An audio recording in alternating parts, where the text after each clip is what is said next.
आप देख रहे हैं वाइस नेशन चला प्रणाम देवभूमि का बढ़ते खबर से, जहां पर कांग्रेस ने भाजपा प्रत्याशी के खिलाफ मुकदमा दर्ज करवाया है। उत्तराखंड कांग्रेस ने कर्नाटक प्रदेश में चिंतापुर विधानसभा क्षेत्र से भाजपा के विधानसभा प्रत्याशी मणिकांत राठौर के खिलाफ डोईवाला कोतवाली में तहरीर देकर मुकदमा दर्ज करने की मांग की। परवादून कांग्रेस ने डोईवाला कोतवाली में पहुंचकर कर्नाटक भाजपा और भाजपा प्रत्याशी के खिलाफ प्रदर्शन कर कोतवाली में शिकायत दर्ज कराते हुए आरोपी विधायक प्रत्याशी के खिलाफ उचित कार्रवाई कर मुकदमा दर्ज करने की मांग करते हुए तहरीर दी। कांग्रेस नेता ने कहा कि राठौर की ओर से अखिल भारतीय कांग्रेस कमेटी के अध्यक्ष मल्लिकार्जुन खड़गे, उनकी पत्नी और पूरे परिवार को जान से मारने की धमकी दी गई, जिसे कांग्रेस बर्दाश्त नहीं करेगी और अगर पुलिस ने मुकदमा दर्ज नहीं किया तो कांग्रेस बड़े आंदोलन को मजबूर होगी। 10 तारीख को कर्नाटक का विधानसभा चुनाव होना है और इसी चुनाव के बीच में कई ऐसी बयानबाजियां भारतीय जनता पार्टी के पदाधिकारियों के द्वारा, प्रत्याशियों के द्वारा हो रही हैं, जिसका कांग्रेस कार्यकर्ताओं में बहुत रोष है। अभी जो घटना है उसमें भारतीय जनता पार्टी के जो एक प्रत्याशी हैं कर्नाटक चुनाव में, मणिकांत राठौर, उन्होंने एक बयान जारी किया, एक वीडियो पूरा जारी, उनका ऑडियो वीडियो है, जिसमें उन्होंने कांग्रेस पार्टी के जो राष्ट्रीय अध्यक्ष हैं आदरणीय मल्लिकार्जुन खड़गे व उनके परिवार को जान से मारने की धमकी दी है। तो आज हम इस सब को लेकर, कांग्रेस कार्यकर्ताओं में रोष था, हम लोग यहाँ डोईवाला कोतवाली पहुँचे और हमने तहरीर दी और हमने उस व्यक्ति पर मुकदमा दर्ज करने की मांग की है। आज सिर्फ डोईवाला में ही कार्यक्रम नहीं हो रहा है, पूरे देश की जितनी कोतवाली हैं, जितनी चौकियाँ हैं, सब में कांग्रेस कार्यकर्ता पहुँच रहे हैं और उस व्यक्ति के खिलाफ तहरीर दर्ज करने की मांग कर रहे हैं। हमने पहले भी कई ऐसे नेता हैं, कर्नाटक का एक विषय था जिसमें हमारी मांग है कि इस पर मुकदमा दर्ज किया जाए, क्योंकि हमने जो YouTube का लिंक है वो भी प्रोवाइड किया है और अगर इसमें मुकदमा दर्ज नहीं किया जाता तो हम सड़क पर उतरकर उग्र आंदोलन हम लोगों के द्वारा किया जाएगा। इसी बीच बढ़ते हैं अगली खबर की, और अगली खबर डोईवाला से है, जहां पर क्षेत्रीय समस्याओं को समाधान को मांग को लेकर SDM को संयुक्त मोर्चा किसान ने ज्ञापन सौंपा है। डोईवाला संयुक्त किसान मोर्चा ने डोईवाला तहसील क्षेत्र की समस्याओं के निराकरण और दिल्ली में महिला पहलवानों के साथ दिल्ली पुलिस द्वारा अभद्र व्यवहार करने पर नाराजगी जताते हुए जोरदार प्रदर्शन किया और राष्ट्रपति के नाम SDM को ज्ञापन प्रेषित किया। डोईवाला संयुक्त किसान मोर्चा ने तहसील परिसर में दिल्ली पुलिस के खिलाफ प्रदर्शन करते हुए कहा कि दिल्ली में जिस तरह से पहलवान खिलाड़ी लगातार धरने पर बैठे हैं, उनके साथ इंसाफ होना चाहिए। साथ में डोईवाला क्षेत्र में पार्क और लच्छीवाला वन क्षेत्र के जंगली जानवरों से किसानों की फसल को बचाने की मांग करते हुए कहा कि बरसात के बाद किसानों की गेहूं की फसल को भारी नुकसान हुआ है, प्रशासन द्वारा किसानों के नुकसान की भरपाई की जानी चाहिए।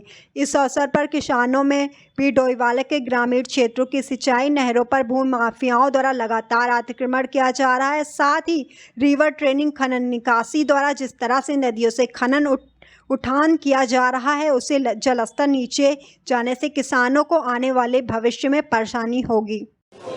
आज की जो हमारी मांग है, सबसे पहले तो यह है कि जो हमारे किसान हैं आज बहुत बुरी हालत में है। सरकार की लापरवाही के चलते जो किसानों के खेत हैं वे बंजर होते जा रहे हैं। उसकी वजह यह है कि जो आवारा पशु और जंगलों से आने वाले जो जंगली जानवर हैं वो पूरी फसल को तहस नहस कर रहे हैं। मैं आपको बता दूं कि चांदमारी से लगता हुआ जो हमारा फॉरेस्ट का इलाका है, वहाँ पर रडार पे जाने के लिए जो रास्ता बना हुआ है रडार वालों के लिए, तो वो उस पर गेट लगा हुआ है, चारों तरफ तार है।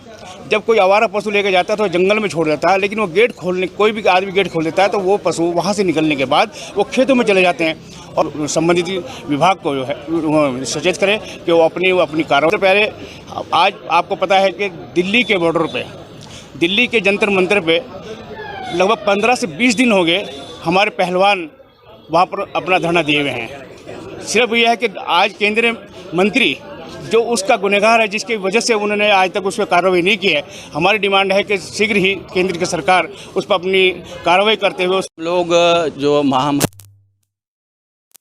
जो हमारी बेटियां हैं, बहू हैं, जो कुश्ती खिलाड़ी हैं, उनके साथ अन्याय हुआ है। बृजभूषण की अभी तक गिरफ्तारी नहीं हुई, न उस पर कोई कार्रवाई हुई है। उसकी मांग को लेकर हमने सख्त कार्रवाई के लिए हमने ज्ञापन दिया। दूसरा, हमारा यहाँ पर जो जंगली जानवर है, बेमौसमी बारिश हुई है, उसमें अभी तक विभाग की तरफ से कोई भी आदमी, कोई कर्मचारी किसान के घर तक नहीं पहुँचा और उस पर मुआवजा कि क्या होगा सरकार की तरफ से कोई आश्वासन नहीं मिला। उसके खिलाफ हमने आज प्रदर्शन किया है।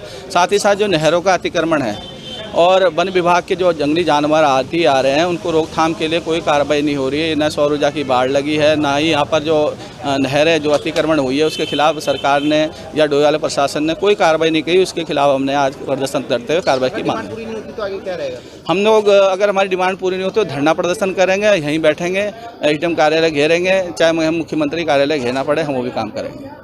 उधम सिंह नगर के बाजपुर से, जहां पर करनी सेना के अध्यक्ष वीरू सिंह जंतर मंतर पर दे रहे धरना, खिलाड़ियों पर जमकर बरसे और साथ में ही उनके समर्थकों पर टिप्पणी करे हैं। लंबे समय से जंतर मंतर पर पहलवानों के चल रहे धरना प्रदर्शन ने अब राजनीतिक रूप धारण करना शुरू कर दिया है, जहां अब जुबानी जंग शुरू हो चुकी है। इसका नतीजा है कि उधम सिंह नगर के बाजपुर में एक कार्यक्रम में हिस्सा लेने आए करनी सेना के राष्ट्रीय अध्यक्ष वीरू सिंह पहलवानों पर पहले मंच से जमकर बरसे, फिर मीडिया से मुखातिब होते विवादित बयान दे डाला, जहां उन्होंने ब्रजभूषण शरण के पक्ष में बोलते हुए पहलवानों और धरने को समर्थन देने वाले संगठनों को धरनाजीवी और भारत के टुकड़े वाला नारा देने और भारत को तोड़ने वाले धरने को समर्थन देने की बात कही।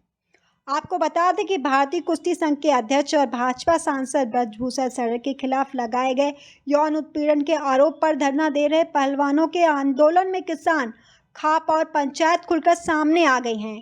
किसान संगठनों और खापों ने पहलवान के धरने को समर्थन दिया और दिल्ली पुलिस को ब्रजभूषण की गिरफ्तारी के लिए 15 दिन का समय दिया। उसी बीच अब मामले को लेकर जुबानी जंग शुरू हो गई है, जहां उधम सिंह नगर के बाजपुर में महाराणा प्रताप की शोभा यात्रा में शामिल होने आए करनी सेना के राष्ट्रीय अध्यक्ष वीरू सिंह पहुंचे थे। इस दौरान उन्होंने मंच से पहले ब्रजभूषण शरण के पक्ष में बोलते हुए कहा कि जब से एक क्षत्रिय भारतीय कुश्ती संघ के अध्यक्ष के रूप में कुर्सी संभाली है, जब से भारत ने कुश्ती में अनेकों मेडल लाकर देश का नाम रोशन किया है। साथ में धरने पर बैठे पहलवानों पर जमकर बरसे और एक पहलवान को लेकर विवादित बयान दे डाला और पहलवानों के साथ उनके धरने को समर्थन देने वाले संगठनों को धरनाजीवी करार दे दिया।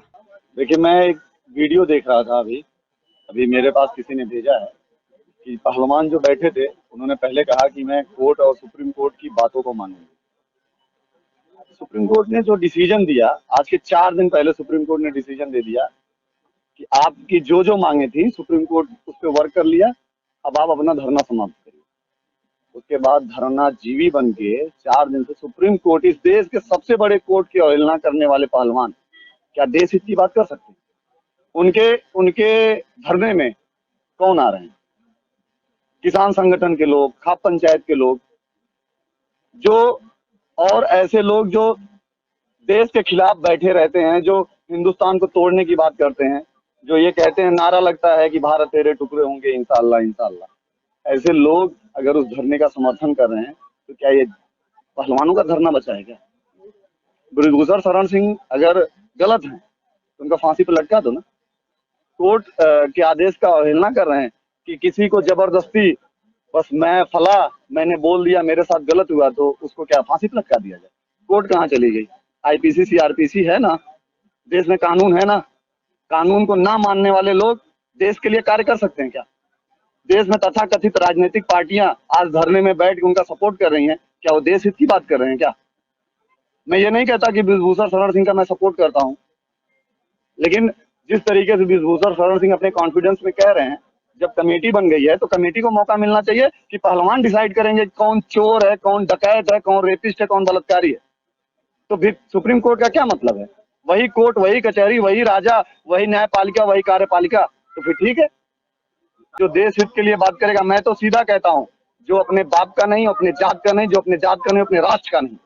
मैं राष्ट्रवादी हूँ और मरते दम तक राष्ट्रवादी रहूंगा। ना मैं ब्रजभूषण शरण सिंह के साथ हूँ, अगर वो गलत है उनको फांसी पर लटका दिया जाए। मैं पहलवानों के साथ भी नहीं हूँ, अगर वो गलत हैं और सही है तो मैं उनके साथ हूँ, गलत हूँ तो उनके साथ नहीं हूँ। मैं व्यक्तिगत अपने समाज के मंच पे ये बात कह रहा हूँ और मीडिया के माध्यम से भी ये बात कह रहा हूँ कि जिस तरीके से देश को तोड़ने के लोग अगर जंतर मंतर पे धरने में आएंगे तो हमारा धर्म रहा है, क्षत्रिय हैं तो देश जोड़ने के लिए हम भी जंतर मंतर पे चलेंगे। वो तोड़ेंगे, हम जोड़ेंगे, और जब तक तोड़ेंगे नहीं तब तक छोड़ेंगे नहीं। और ऐसे लोगों को उन्हीं के भाषा में समझाने का समय आ चुका है। आरक्षण को लेकर फिलहाल अभी की खबरों में इतना ही। तमाम देश दुनिया की खबरों को देखने के लिए बने रहिए वाइस नेशन के साथ। अभी दीजिए इजाजत, नमस्कार।